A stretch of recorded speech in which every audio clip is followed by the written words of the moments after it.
3월 6일 강아랑이 전해주는 정치권의 뜨거운 말말말 강아랑의 정치랑입니다. 오늘 첫 번째 주제는 판 커진 K-엔비디아입니다. 최근 이재명 대표가 제안한 한국판 엔비디아 국민펀드 조성 구상을 민주당 정책위 차원에서 적극 뒷받침할 뜻을 밝혔습니다. 국내 첨단 전략산업의 글로벌 경쟁력 강화를 위해서 대규모 국민펀드 조성 방안을 마련하겠습니다. 모든 경제주체를 대상으로 국민 참여형 펀드를 최소 50조 원 규모로 조성하고 이를 국내 첨단 전략산업 기업이 발행하는 주식이나 채권 등에 집중적으로 투자하도록 하겠습니다.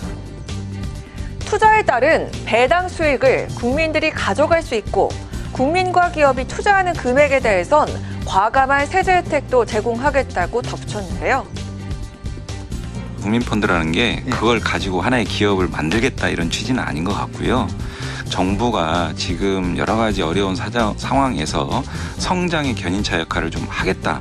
일정한 성장이 된다라고 하면 상당 부분 또 국민의 혜택으로 돌아갈 수 있겠다. 국민의 부담을 줄일 수 있겠다. 이런. 하지만 국민의힘은 기업의 성공 가능성이 굉장히 높아야 하고 만에 하나 펀드를 모집해서 실패할 경우 누가 책임을 지는 것인지 책임 소재도 불분명하다는 점을 우려했습니다. 벤처기업은 성공 확률이 굉장히 낮습니다. 10%가 안 됩니다. 어쩌면 1% 정도일지도 모릅니다. 국민들께 투자 자금을 모은다고 했을 때는 이건 실패 확률이 많다고 그렇게 미리 알려드려야 됩니다. 앞서 이재명 대표가 한국판 엔비디아에 대한 국민의힘의 반발 속 공개 토론을 제안한 상황이기도 하죠. 이에 권성동 원내대표는 환영한다고 응수했지만 우선 논의해야 할 현안이 산적해 있음을 강조한 바 있습니다. 그렇다면 국민의힘의 현재 입장은 어떨까요?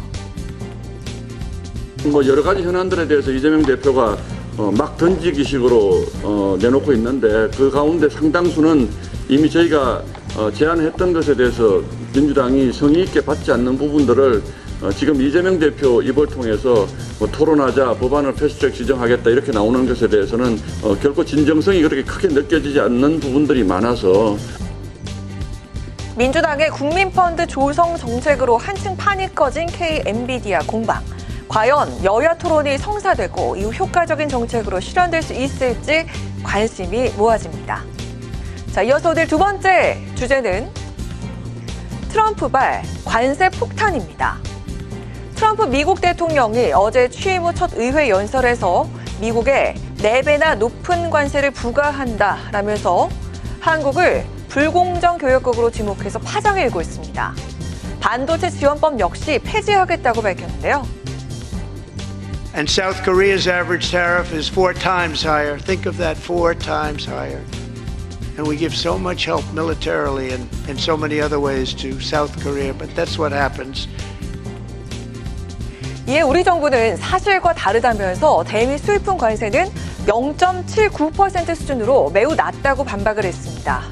어제 트럼프 2기 행정부와의 회동을 위해 미국으로 출국한 신원식 국가안보실장 역시 한국과 미국은 FTA를 체결한 국가로서 사실상 대부분의 품목에 관세가 없다는 점을 강조하며 한미동맹의 정신으로 잘 해결해 나가겠다는 뜻을 밝혔습니다. 이처럼 4배라는 트럼프 대통령의 발언은 근거가 불분명합니다. 물론 환율과 부가가치세 등 비관세 장벽을 거론한 것일 수도 있지만 평소 예측 불가능한 트럼프를 상대하려면 좀 더 전략적인 해석이 필요한 게 사실입니다. 팩트하고 상관없이 저런 얘기를 막 할 때는 뭔가 원하는 게 있을 것이고 그 원하는 걸 우리가 들어주면서 어느 정도 들어주면서 다른 거를 얻어야 되는 그런 협상이 시작돼야 되는데 그 알래스카 가스관 얘기를 이번에 명시적으로 했잖아요. 본격적으로 주판을 튕기고 어느 정도 받아줄 수 있는지를 우리한테 채산성이 그래도 좀 있어야 되잖아요. 또는 없더라도 다른 걸 얻어내야 되는 거죠.